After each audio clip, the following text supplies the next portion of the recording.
졸업을 하고 나서 그녀가 이 사상적으로 그 시대에 신지학이라고 하는 이 사상에 관심을 많이 가지게 됩니다. 그리고 그 신지학을 바탕으로 한 여성들이 아까 말씀드렸죠.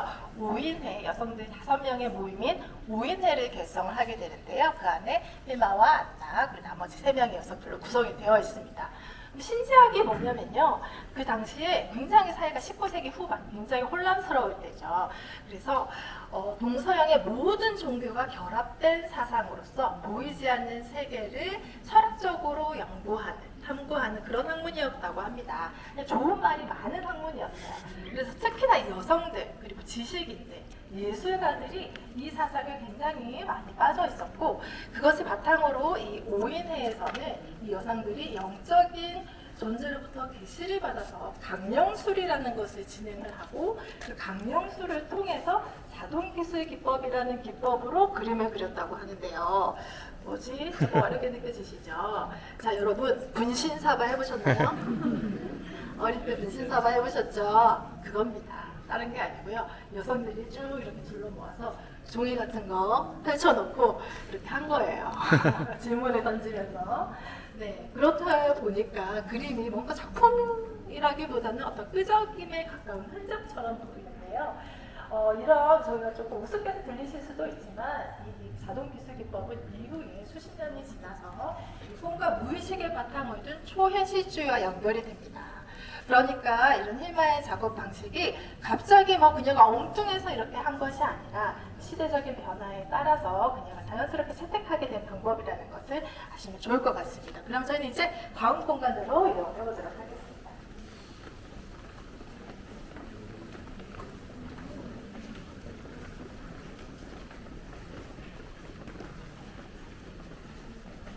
지금까지는 그녀가 어떤 식으로 이렇게 보이지 않는 것으로 우리가 발을 들였나 이렇게 살펴보았는데요. 자, 이 공간에서는 조금 넓게 서주셔도 괜찮습니다. 네. 자, 잘 들어오셨나요? 주말이라서 이렇게 굉장히 많이 관람을 해주시고 계십니다. 자, 제 목소리 잘 들리시나요? 네. 자, 이제부터는 힐마 클림트의 가장 실험적이고 대담한 작품들을 만나보게 되는데요. 이 여성 5인회가 해산이 되게 되는데 이후에 여러 가지 전운이 이제 전 세계에 퍼지기 시작을 하고 여러 사상적인 갈등, 내부적인 여러 가지 이유로 5인회가 해산을 하게 되면서 그런 어떤 자동 기술에서 조금 벗어나서 독특한 자신만의 방식을 체득해 나가는 그런 시기입니다. 그래서 가장 실험적이고 대담한 작품들이 표현이 되면서 이 작품들은 그녀가 자신만의 신전에 걸고 싶어 했던 신전을 위한 그림, 이제 연작들이 쭉 소개가 될 건데요. 특히 이 그림들은 앞서 설명을 드렸던 칸디스키, 몬드리안, 말레비치보다 몇 년이나 앞섰던 그 시기가 앞선 추상화의 시작이라고 보시면 됩니다. 그리고 본격적으로 그 신지학을 바탕으로 한 어떤 보이지 않는 영적인 경험들을 여러 가지 이 기하학적이고 색채, 이런 알파벳 등으로 상징으로 표현을 하기 시작하는데요. 특히나 이 파란색은 예를 들어서 자, 우리 성별을 상징을 하는데 파란색은 남성을 상징하는 것 같죠? 네, 그런데 파란색은 반대로 여성을 상징하고요. 그리고 노란색, 이 그림 안쪽에 노란색은 뭘까요? 남성을 상징을 합니다. 그리고 파란색과 노란색을 섞으면 무슨 색이 될까요? 초록색이 되죠.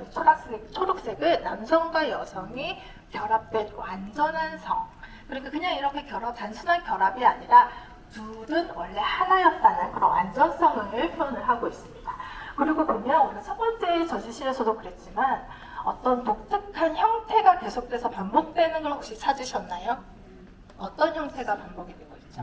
뭔가 용수철 같은, 나선형 같은. 제가 첫 번째 조형 습작에서도 나선형의 계단을 보셨을 거예요. 그리고 꽃처럼 생긴 문양 보셨죠?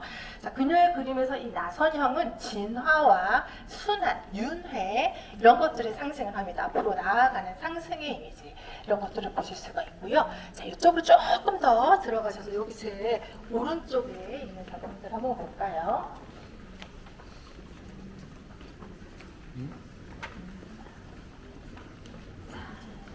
그리고 그녀는 그림에서 여러 가지 상징물, 자연물들을 이렇게 상징으로 많이 쓰입니다. 그래서 백합이 고통을 극복하는 상징으로 쓰이기도 한다고 했지만 여기 보시면 이렇게 앵무 조개, 살아있는 지구상에 살아있는 가장 오래된 화석이라고 불린다고 합니다. 굉장히 오래된 조개입니다. 그럼 오래된 생물의 흔적인 거죠. 앵무 조개와 달팽이 또한 공통적으로 나선형을 띤 그런 생물이죠. 자, 그리고 이 시기에 보면은 신지학을 조금 더 과학적인 연구로 발전시킨 이 슈타이너라고 하는 사람에게 굉장히 큰 영향을 받는데요. 독일 출신의 이 사상가이자 철학자이자 과학자입니다. 그 당시에 인지학의 창시자로서 굉장히 명망이 높은 분이었는데요. 루돌프 슈타이너의 영향을 받아서 보이지 않는 정신과 보이는 물질 사이를 조금 더 깊게 탐구를 하게 됩니다. 그래서 그림 속에서 W와 U가 많이 알파벳 찾자를 찾을 수가 있는데요. W는 물질, 보이는 것, U는 정신을 상징을 한다고 합니다.